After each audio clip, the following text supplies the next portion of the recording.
Hello students, इस video में हम पढ़ेंगे सविनय अवज्ञा आंदोलन।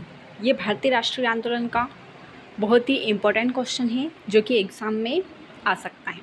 सविनय अवज्ञा आंदोलन क्या था? देखो, महात्मा गांधी द्वारा चलाए गए जो जन आंदोलन थे उसमें ये दूसरा आंदोलन था जो कि असहयोग आंदोलन के 10 वर्षों बाद चलाया गया था।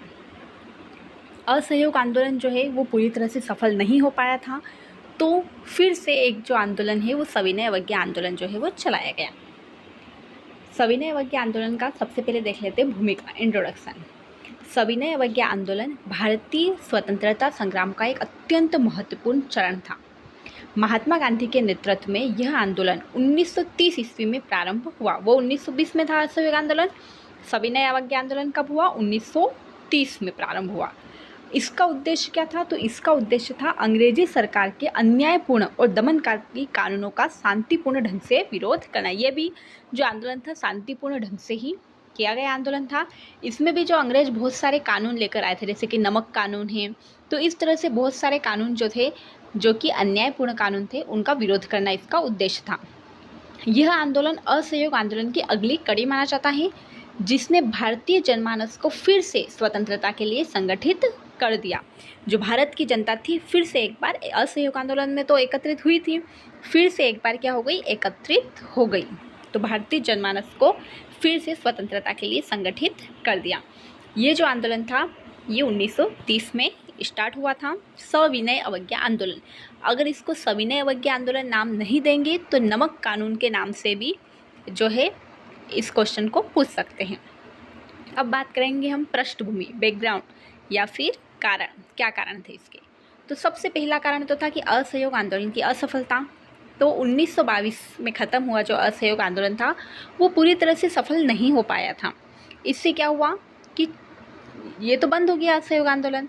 तो इसके बंद होने के बाद जो है वो फिर से भारतीयों में जो स्वतंत्रता की जो लहर दौड़ रही थी कि नहीं, हमें आज़ाद होना है, देश को आज़ाद करना है, तो उसके लिए कुछ तो करना पड़ेगा। और देखा कि असहयोग आंदोलन इतने अच्छे से उन्होंने किया था, इतने सारे लोग उसमें इकट्ठे हुए थे, इतने सारे लोगों ने उसमें भाग लिया था, तो एक जनता के मन में था कि हम फिर से कोई आंदोलन ज़रूर करेंगे और अंग्रेज़ों को फिर से जो है वो देश से बाहर करने की कोशिश करेंगे। तो चोरी चोरा घटना के बाद आंदोलन रोक दिया गया था, असहयोग आंदोलन, परंतु भारतीयों में स्वतंत्रता की भावना जो है वो बढ़ गई थी। तो ये पहला कारण था। दूसरा, 1927 में साइमन कमीशन का बहिष्कार, साइमन गोबेक के नारे लगाए गए थे 1927 में। साइमन कमीशन जो था उसमें उन्होंने क्या करा था कि एक भी भारतीय सदस्य को नहीं लिया था, जिससे भारत के जो लोग थे वो बहुत ज़्यादा अंग्रेज़ों से क्या थे? नाराज़ थे कि साइमन कमीशन तो आप लेके आए हो पर इसमें भारतीय जो है मेंबर एक भी नहीं है, और साइमन गोबेक के नारे लगाए गए थे। नेहरू रिपोर्ट में क्या था कि नेहरू जी ने एक रिपोर्ट तैयार की थी जिसमें स्वराज की मांग की गई थी, लेकिन अंग्रेज़ों ने इसको अनदेखा कर दिया, मतलब कि उस रिपोर्ट पर बिल्कुल भी ध्यान नहीं दिया गया। लाहौर अधिवेशन 1930, कांग्रेस के अध्यक्ष जवाहरलाल नेहरू ने पूर्ण स्वराज का प्रस्ताव पास किया और 26 जनवरी 1930 को स्वतंत्रता दिवस के रूप में भी मनाया गया था। तो इस तरह जो है वो देश में बहुत सारे कार्यक्रम हो रहे थे जिससे लोगों के मन में देशभक्ति जग रही थी, लोगों के मन में जो है वो देश आज़ाद करने के लिए जो है तीव्र इच्छा मन में जग रही थी। फिर आता है नमक कानून। अंग्रेज जो नमक कानून लेकर आए थे इसके विरोध में भी थी भारत की जनता। ब्रिटिश सरकार ने आम लोगों पर नमक कर लगाया था जिसे अन्यायपूर्ण माना गया और इसका भी विरोध इस सविनय अवज्ञा आंदोलन में किया गया। अब इस जो आंदोलन में है वो कार्यक्रम कौन कौन से गए, सविनय अवज्ञा आंदोलन जो हुआ उसमें कौन कौन से कार्यक्रम किए गए, उसके पहले हम देख लेते हैं कि ये शुरुआत कब हुई और कहाँ से हुई। तो इस आंदोलन की जो शुरुआत है वो 12 मार्च 1930 को, इसको दांडी मार्च के नाम से भी, अगर आपका क्वेश्चन सविनय अवज्ञा आंदोलन नमक कानून ना तो दांडी मार्च के नाम से भी अगर क्वेश्चन बनता है तो भी आप लिख सकते हो। 12 मार्च 1930 को महात्मा गांधी ने 78 सत्याग्रहियों के साथ साबरमती आश्रम से दांडी की ओर मार्च आरंभ किया। इसको बोलते हैं दांडी यात्रा। उन्होंने मतलब कि मार्च में एक यात्रा आरंभ की थी जिसमें 78 जो है वो सत्याग्रही थे। लगभग 390 किलोमीटर की यात्रा करी थी उन्होंने, जो कि 6 अप्रैल 1930 को गांधी जी ने दांडी समुद्र तट पर पहुंचकर नमक बनाकर अंग्रेजी कानून को तोड़ा था। यही घटना सविनय अवज्ञा आंदोलन की शुरुआत थी। यहीं से सविनय अवज्ञा आंदोलन जो है वो शुरू हुआ था। अब आंदोलन की गतिविधियाँ कौन कौन सी थी? तो पहला गतिविधि थी नमक कानून का उल्लंघन, है ना, नमक कानून तोड़ना सबसे प्रमुख और प्रतिक्रियात्मक कार्य था।